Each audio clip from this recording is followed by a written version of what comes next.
नमस्कार दोस्तों, मैं देव त्रिपाठी आप सभी का स्वागत करता हूं मेरे और आपके चैनल कस्तूरी काव्य में। तो एक बार मैं फिर हाजिर हूं एक नई वीडियो के साथ। आज की ये वीडियो मेरे चैनल के सेकंड सेगमेंट काव्य पथ की पहली वीडियो है। जैसा कि मैंने आपको पहले ही बताया है कि काव्य पथ में हम काव्य की आत्मा हिंदी व्याकरण पर चर्चा करेंगे। अगर आपको मेरे शेड्यूल के बारे में नहीं पता है तो मैंने नीचे डिस्क्रिप्शन बॉक्स में अपने शेड्यूल वाली वीडियो का लिंक दे दिया है। उस वीडियो को देखकर आप मेरे चैनल के शेड्यूल के बारे में जान सकते हैं।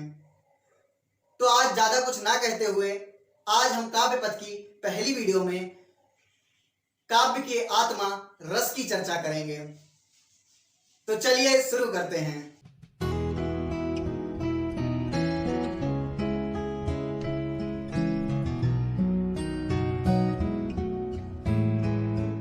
तो आज हम रस के विषय पर चर्चा करेंगे।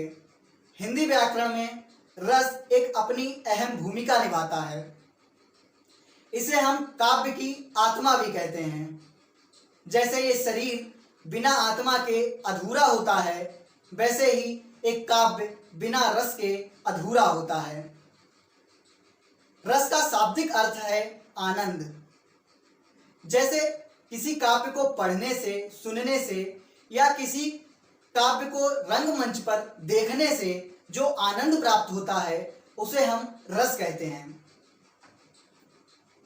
तो जैसा कि मैंने पीछे स्लाइड में आपको दर्शाया है कि रस का शाब्दिक अर्थ है आनंद। साहित्य में काव्य को पढ़ने, सुनने या उस पर आधारित अभिनय देखने से जो आनंद प्राप्त होता है उसे रस कहते हैं। रस की उत्पत्ति का श्रेय भरत मुनि को जाता है। उन्होंने अपने नाट्य शास्त्र में लिखा है, विभावानुभाव व्यभिचारी संयोगादृश निष्पत्ति। अर्थात विभाव, अनुभाव और व्यभिचारी भावों के संयोग से रस की निष्पत्ति होती है। अब ये विभाव, अनुभाव या व्यभिचारी भाव क्या होते हैं वो हम आगे जानेंगे। रस के प्रमुख 4 अंग होते हैं। रस के 4 अंग होते हैं जिसमें सबसे पहला आता है विभाव। विभाव के भी 2 रूप हैं, एक है आलंबन विभाव और दूसरा है उद्दीपन विभाव। इसकी परिभाषाओं पर हम आगे चर्चा करेंगे। पहले हम इसके चारों अंगों के विषय में बात करते हैं। तो पहला है विभाव, फिर है स्थायी भाव, तीसरा है अनुभाव और चौथा है संचारी भाव। तो पहला है विभाव। विभाव क्या है? जो व्यक्ति, वस्तु या परिस्थितियां स्थायी भावों को उद्दीपन या जागृत करती हैं उन्हें विभाव कहते हैं। अब ये किताबी भाषा है या एक किताबी परिभाषा है। हम इस परिभाषा को अपनी बोलचाल की भाषा में या यूं कहें आसान भाषा में समझने का प्रयास करेंगे। तो मैंने स्क्रीन पर 2 फोटोज लगाई हुई हैं। पहला है अक्षय कुमार का और दूसरा है कपिल शर्मा का। अक्षय कुमार को देखते ही हमारे मन में विचार आता है, यह एक बॉलीवुड एक्टर है या अभिनेता है जो देशभक्ति पिक्चरें, एक्शन पिक्चरें या कॉमेडी पिक्चर्स करता है। तो ये कॉमेडी, हास्य, उत्साह जो हमारे मन में भाव उत्पन्न होते हैं इसके द्वारा, अक्षय कुमार के द्वारा, तो ये अक्षय कुमार जो है एक विभाव का रूप है। दूसरा है कपिल शर्मा। कपिल शर्मा एक अपनी कॉमेडी के लिए प्रसिद्ध है। तो कपिल शर्मा को देखते ही हमारे मन में विचार आता है कि ये अपनी हास्य विनोद भरी बातों से हमारा मन लुभाएगा। तो ये हास्य और विनोद का जो भाव है वो कपिल शर्मा के द्वारा उत्पन्न हो रहा है। तो कपिल शर्मा एक क्या है? कपिल शर्मा एक विभाव का रूप है। तो मुझे लगता है विभाव की परिभाषा आपको समझ में आ गई होगी। विभाव के 2 प्रकार होते हैं, आलंबन विभाव और उद्दीपन विभाव। आलंबन विभाव वही है जिसके द्वारा हम या हमारे हृदय में जो भाव उत्पन्न होता है, जिसके कारण या जिसके सहारे से जो भाव उत्पन्न होता है उसको आलंबन विभाव कहते हैं। दूसरा है उद्दीपन विभाव। उद्दीपन विभाव क्या होता है? जैसे कपिल शर्मा शो हम देखते हैं, कपिल शर्मा शो में कपिल शर्मा अपनी कॉमेडी करता है, उससे पहले एक डॉक्टर मसूर गुलाटी या सुनील ग्रोवर थे जो उसकी कॉमेडी को और बढ़ा देते थे, इन्हांस कर देते थे। तो जो इन्हांस करने की जो प्रक्रिया है, बढ़ाने की जो प्रक्रिया है, उसको कहते हैं उद्दीपन। उद्दीपन विभाव सुनील ग्रोवर हैं। कॉमेडी कपिल शर्मा शो में उद्दीपन विभाव का काम सुनील ग्रोवर करते हैं। दूसरा है स्थायी भाव। स्थायी भाव क्या है?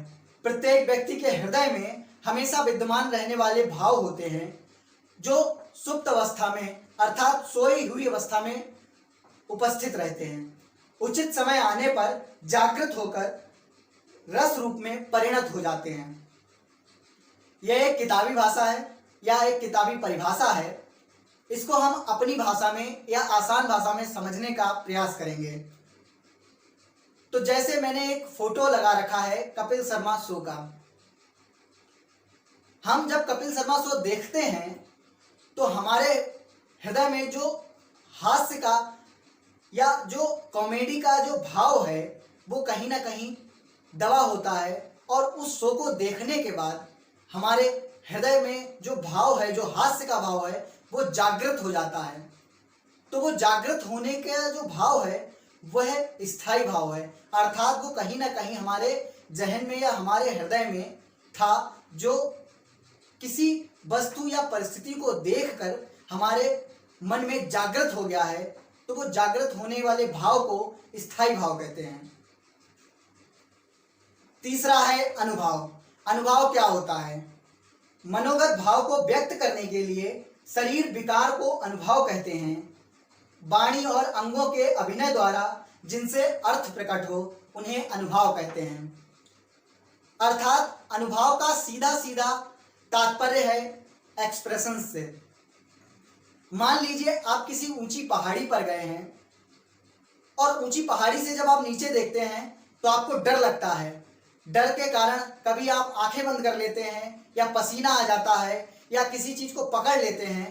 तो जो वो एक्सप्रेशन है, हमारी शारीरिक गतिविधियां हैं, उन गतिविधियों को हम अनुभव कहते हैं। जिस कारण से हमारे शरीर में जो क्रियाएं हो रही हैं, जो जैसे किसी भी चीज को देखकर हमें डर लग रहा है और डर के कारण हमारी आंखें बंद हो रही हैं, पसीना आ रहा है, तो वो जो प्रक्रिया है उसको हम अनुभव कहते हैं। इसीलिए मैंने इसको अनुभव को बराबर करके डायरेक्ट एक्सप्रेशंस लिखा है। उम्मीद है अनुभव आप अच्छी तरह से समझ गए होंगे। चौथा है संचारी भाव। संचारी भाव क्या होता है? आश्रय के चित्त में उत्पन्न होने वाले अस्थिर मनोविकार को संचारी भाव कहते हैं। इसके द्वारा स्थायी भाव और तीव्र हो जाता है।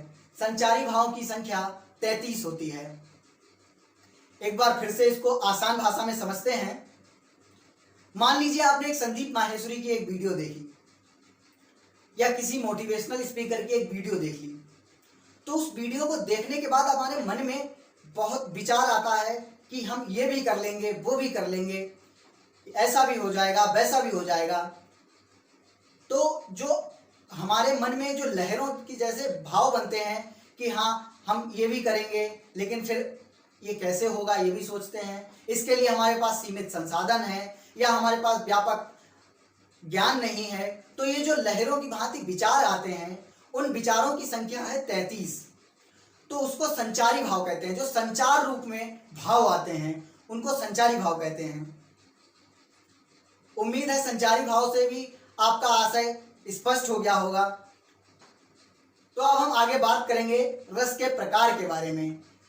रस के मूलतः 9 प्रकार बताए गए हैं, लेकिन अब इसमें 2 प्रकार और जोड़ दिए गए हैं, वात्सल्य और भक्ति। तब इनकी संख्या बढ़कर 11 हो गई है। मैंने स्क्रीन पर रस और उनके स्थायी भावों को दर्शाया है, तो एक बार इन पर हम नजर डाल लेते हैं कि किस रस का क्या स्थायी भाव है। पहला है श्रृंगार रस, रति उसका स्थायी भाव है। फिर है हास्य, हास, करुण का शोक, रौद्र का क्रोध, वीर का उत्साह, भयानक का भय, विवत्स का घृणा जुगुप्सा, अद्भुत का आश्चर्य, शांत का निर्वेद, वात्सल्य का वत्सलता, भक्ति का ईश्वर विषयक रति। अब इसको याद करने में बड़ी ही कठिनाई होती है। हम भूल जाते हैं कि कौन सा रस का क्या स्थायी भाव है। तो मैंने इस रस को और उनके स्थायी भाव को याद करने के लिए इनको गा के या एक ट्रिक फॉर्मेट में आपके साथ शेयर करने वाला हूँ, जिससे आप इसको भूलने का जो परसेंटेज है वो बहुत कम हो जाता है। तो हम इसको ऐसे याद करते हैं। श्रृंगार रति हास्य हास, करुण शोक रौद्र, क्रोध वीर उत्साह भया, नक भय भीत्स घृणा, अद्भुत आश्चर्य शांत निर्वेद वात्सल्य भक्ति, ईश्वर विषयक रति हैं, रस हो गए अब इति, रस हो गए अब इति। तो एक मेरी ये गा के याद करने की ट्रिक है जिससे मैं नहीं भूलता हूँ। उम्मीद है ये ट्रिक आपको भी पसंद आएगी। एक बार इसको जरूर ट्राई करें तो याद आ जाएगी। इसमें मैंने वात्सल्य का वत्सलता को नहीं मेंशन किया है क्योंकि वो फिर बैठ नहीं रहा था याद करने के विषय में, और वात्सल्य से वत्सलता बहुत आसानी से याद हो जाएगा। तो अगले वीडियो में हम हर रस की अलग अलग परिभाषाएं और उनकी व्याख्याओं सहित उनके उदाहरण के विषय में चर्चा करेंगे। तो आप मेरे साथ बने रहिए और मेरे चैनल को सब्सक्राइब कर लीजिए ताकि आप हिंदी व्याकरण से जुड़े हुई जानकारियों से वंचित ना रह जाएं। धन्यवाद।